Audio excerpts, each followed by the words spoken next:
Hello everybody on YouTube. Today I thought I'd take out a few minutes of my day since I'm home today working on some vintage electronics. What you see here is a Sony Av-8600. This is a full color recording reel-to-reel video machine. It records in color or black and white. This is an EIJ standard which was prevalent from 1970 to about 1976. The problem about these machines is that if you find any of these type of machines and you're trying to do video transfers, you're going to have a lot of issues with color playback, with good playback in general. These machines are not the greatest quality when it comes to materials that were used when they were made back in the 1970s. Today, I'm going to walk through with you a complete restored Sony Av-8600, what I did and what it takes to restore EIJ video machines. So get out there, if you're trying to work on machines like this, you better have a lot of parts and a lot of know-how. It's very complicated. So let me walk you through it. Alright, here's the machine that I have open. Now remember, this is a color black and white video machine. Alright, first of all, you got to take the cover off. Alright, and you have to have a schematic to do this, so make sure you have a schematic and some electronic know-how to be able to restore these particular video machines. As you can see at the top, this is all gears, these little rubber clutch wheels. You get your fast rewind, you fast forward, you got some belts here. You got to make sure everything is either new or replaced, and make sure that you don't have any worn parts, especially like the rollers and belts, and especially like here, you got what's called, this is tension arm. It's a drag band is what it is, which controls your skew to get the right tension on the tape. You want to make sure that that's replaced and it's set properly. You have a certain amount of tension that this has to be set at, so you don't overdo it. Alright, then you want to make sure you replace all the belts. Make sure all the belts inside are replaced. Make sure you lube and grease every part and you put everything back. Alright, if you don't know how to do this, you need a schematic to do it. I could do it without a schematic because I've done it thousands of times, so I don't really need to look at a schematic. But if you're a newcomer to doing this type of work, make sure you have a schematic to the machine so you can follow the directions how to do it. Alright, all this has got to be replaced, re-greased, new belts, aligned. The alignment has to be set up on all the actual function part of it for the fast forward, rewind, play, and record. Alright, then you're going to have you got a Capacitor roller. These are very dirty at most of the time, or they're cracked. Make sure you either replace it or you clean it. The best stuff to clean rubber rollers, in my opinion, is brake fluid. This stuff does wonders on rubber rollers on these vintage video machines. Okay, you also want to check to make sure your audio control head.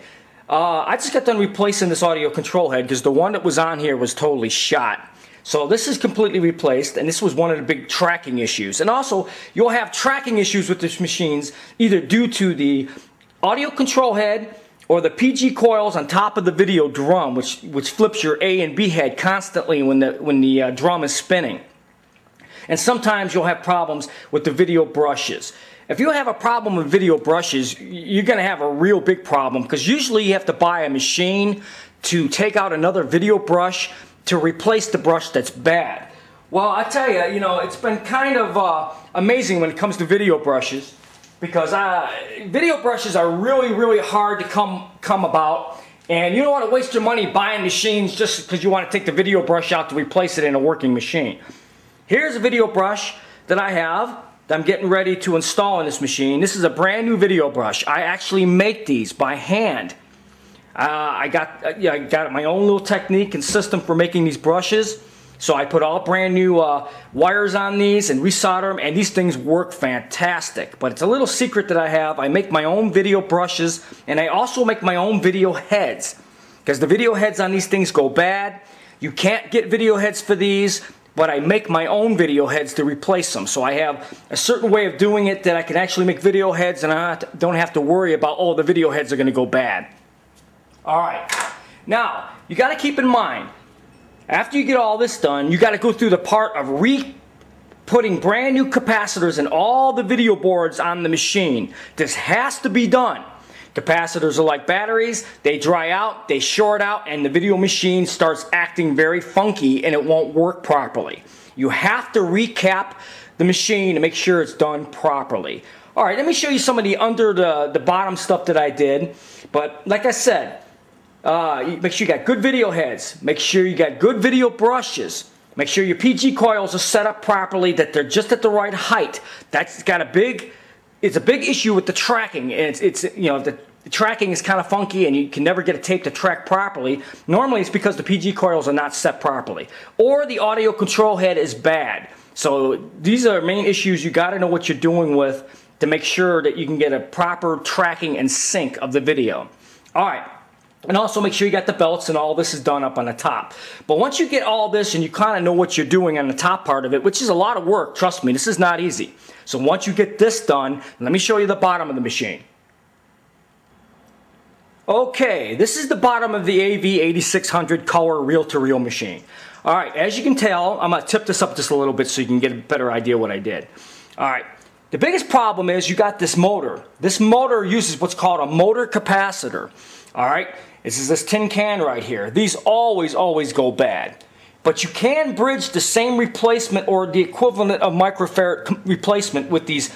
They're actually called pigtail capacitors.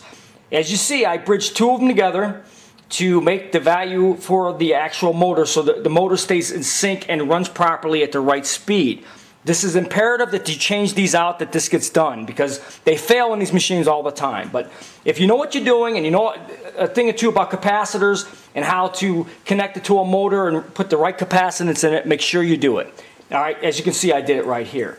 All right, this particular machine has fuses. So if you get one of these machines on eBay or somebody gives it to you, that's the first thing you want to check, is unscrew these and make sure none of the fuses are popped. If any of the fuses are popped, you're going to have to resolder a brand new fuse in there, and that sometimes is the issue why you won't get any video playback.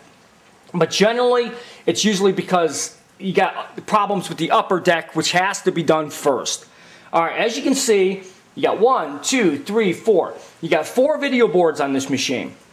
All right, servo, you got your video, you got your audio board, you got all various different boards. You got to make sure you change out all the capacitors on this machine. See, all the capacitors have to be changed out.